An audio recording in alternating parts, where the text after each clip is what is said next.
Hello, everyone. Welcome to Mental Swag. I'm your host, James, and on today's episode, we have Lon Wilkinson III here from Mentor the Beast. What's up, bro?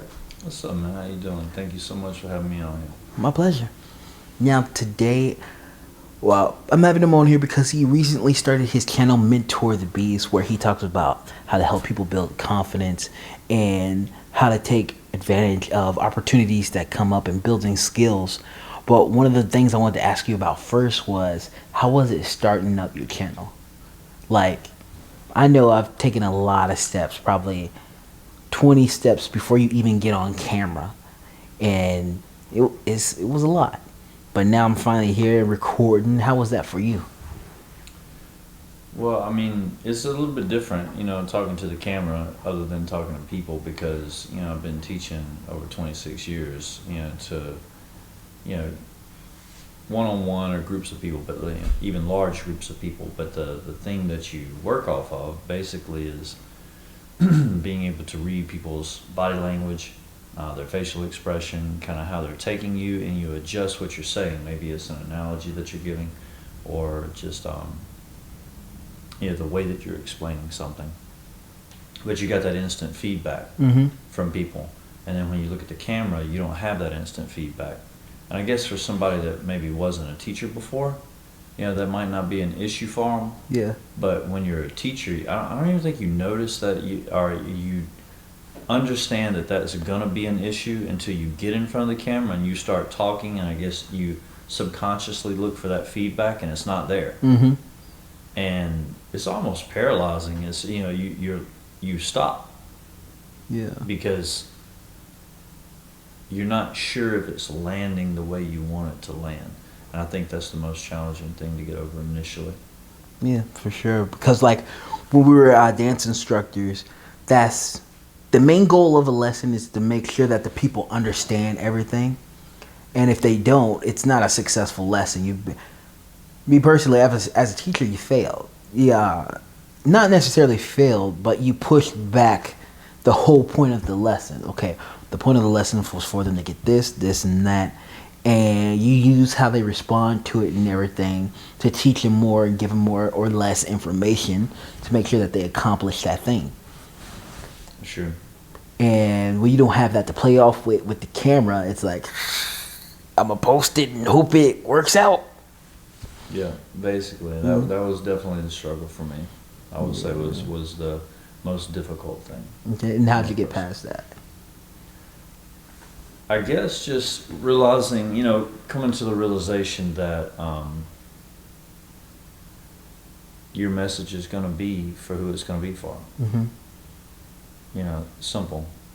So you just give the analogy, you explain it the way you explain it, and if they understand it, they'll subscribe and like and share it, and if they don't understand it, they'll just go on to another video until they find what's right for them.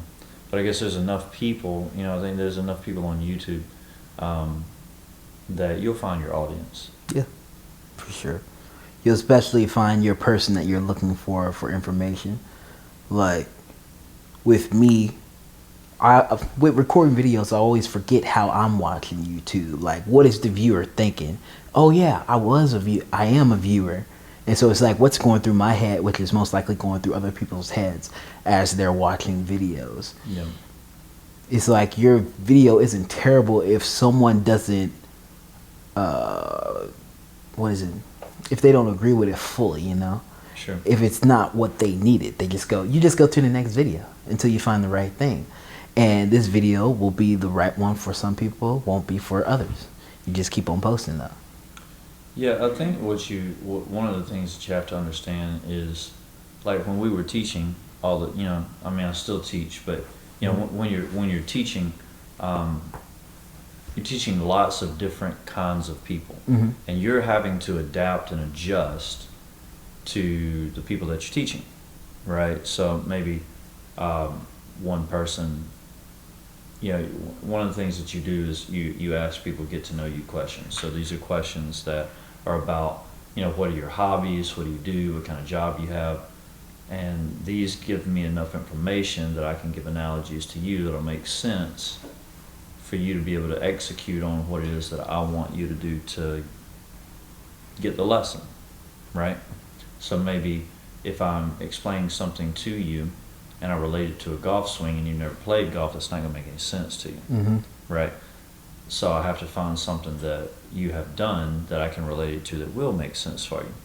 When you're on YouTube, you just say it the way you say it. So this is different. This is much different. And you don't think about that until you actually start doing it. It's like you just say it the way you say it.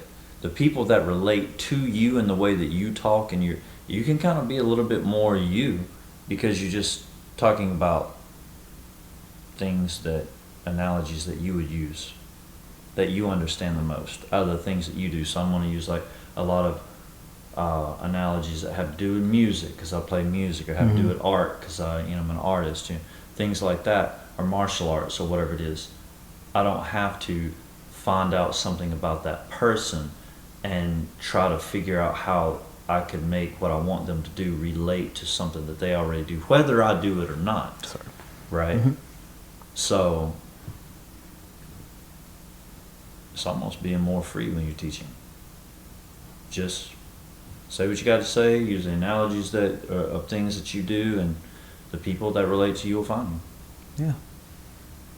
That's awesome. Now, what made you want to start your channel, Mentor the Beast? Well, I mean, Mentor the Beast is basically to help people gain knowledge, to develop skills, to help them take advantage of opportunities, to help them reach goals, help them build confidence, things like that. And this was just wanting to help more people, because, as I've been teaching over the years and mentoring different people, they always come back to me. I think the biggest compliment I ever got was from a girl that was about 13. Because mainly I teach adults, but I've taught kids also, and I asked her one day, and as I'm teaching, I always do this, as I'm teaching, I'll teach a section, maybe like 10, 15 minutes, and then I'll check in with the student and say, okay, what do you feel like I've taught you so far? What have you gotten out of this so far? That way I can figure out whether or not what I'm saying is landing the way I want it to, right? Are they understanding what I want them to understand, the way that I need them to understand it, to execute on what it is that the lesson's about today, right? So I do that. One of the things that I asked her was kind of overall, what is the biggest thing that I've been able to teach you, right? That you've gotten from these lessons. What would you say is the singular biggest thing that I've kind of helped you with, or taught you? And she said, to have a voice. And she was I started teaching her when she was just turned 12. And at this time she was 13, about to be 14, right? And for me, she was very shy when I first started teaching her, right? And I swear, to me, that was the biggest compliment I could have. To have somebody, a kid say that I taught them to have a voice, to be able to, feel like they could express themselves in a way that they couldn't any other way. Because I mean, as a kid, you can only say what is okay for you to say. Yeah. But when you feel like you can have a voice to say whatever it is that's inside of you, right? To me, that was a huge compliment. Wow. That's great. Kids, they're super honest too. If you get them to actually open up, they're definitely saying what they're feeling. But I also want to ask, for people who don't have confidence, who are trying to find themselves, trying to accomplish their goals. Say that was me and I went to your channel, what am I going to find exactly? To help you accomplish your goals and to help you build confidence, right? To help you build confidence, I mean, you're going to do things that I would call it success habits, right? So you're going to do things that, you can repeat over and over and over, that give you small wins, that you can't deny that you can do this now, right? Or that you're better than you were, right? And that builds true confidence. I mean, because there's a difference between cockiness and confidence, right? Cockiness is almost like saying that you're good at something that you're not really good at, right? That you have no validation for, Yeah. right? Confidence is knowing that you can execute on something, right? You don't have to say it because you can prove it. Almost, people are telling you how good you are instead of you telling people how good you are. And you know what I'm saying, right? So things that would build your confidence is say that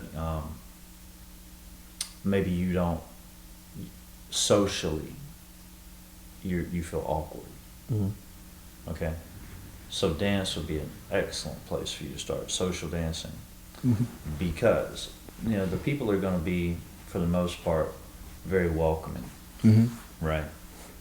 And you go there, everybody has a common goal. So you're already in a space that everybody has a common goal. What's that? To learn how to dance. Cool. That everybody wants to learn how to dance, and everyone wants to be good at what they're doing, right? So you learn these things and you attend a party. Maybe you go to group classes or private lessons, whatever it is, right? And then you attend these parties. And at these parties, you go and as a guy or as a leader, you go and you ask people would they like to dance, right? And actually, the women, the men can ask whatever. It doesn't matter. Anybody can ask anybody to dance. It really doesn't matter. But that it builds your confidence because you're being able to execute on something that you could not previously do. Just walk up to a stranger and start talking to them. I'm telling you, the hardest step in a dance studio is the first step through the door. That is without a doubt. Yeah.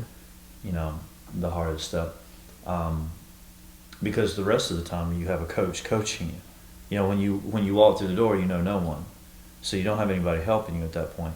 But once you get through the door, you've got teachers and coaches all around, and they're going to help you and guide you to what to do. Even the other students that have been there for a while, they're all going to want to help you out, right? Because they like their little community. It's a tight-knit little community, and they dance with each other, and you get to where you can talk to everybody. Everybody's trying to introduce you to everyone and all this other kind of stuff. So it's a way that you cannot feel as awkward, and it's very social. They even call them socials, right? The parties are socials, right? So that would be a way for you to build your confidence.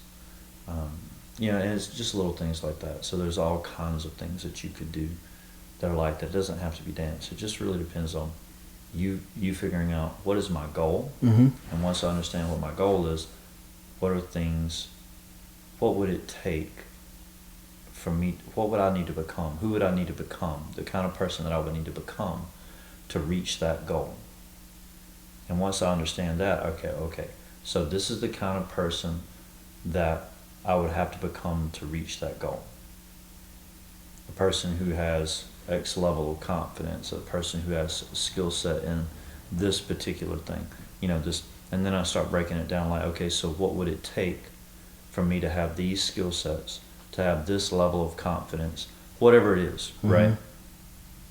And then I start working on those things, right? So, there's not really that many things.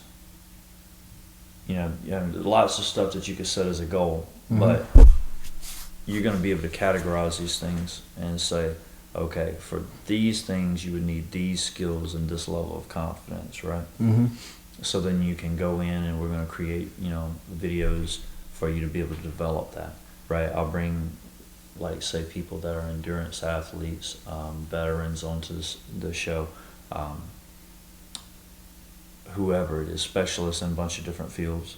Some of these people, they start at the very bottom, right? Entrepreneurs, they start at the bottom and they, have excelled, like, either rapidly or maybe it took a long time, but everybody has a story, right? And someone's story you'll relate to in some way, and then hopefully that will allow you to see, if they did it, I can do it, because I see a way to do it.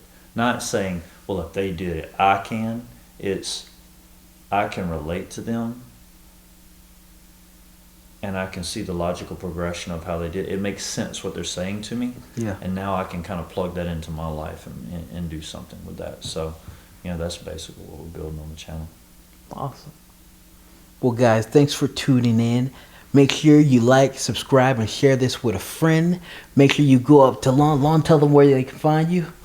Mentor the Beast. You can go Mentor the Beast, whether it's on YouTube or mentorthebeast.com. Check it out. You have an Instagram? I do have an Instagram, so jump on there. Also, I have a photography business, so it's improv film production, so you can go check that out. We do stuff on there with veterans also, so you can, help support the people that, they fought for us, so time we fight for them, and you can jump on there and take advantage of that. Awesome. Thanks for coming down. Make sure you guys tune in for the next episode. Thank you, and we love you, and we'll see you next time.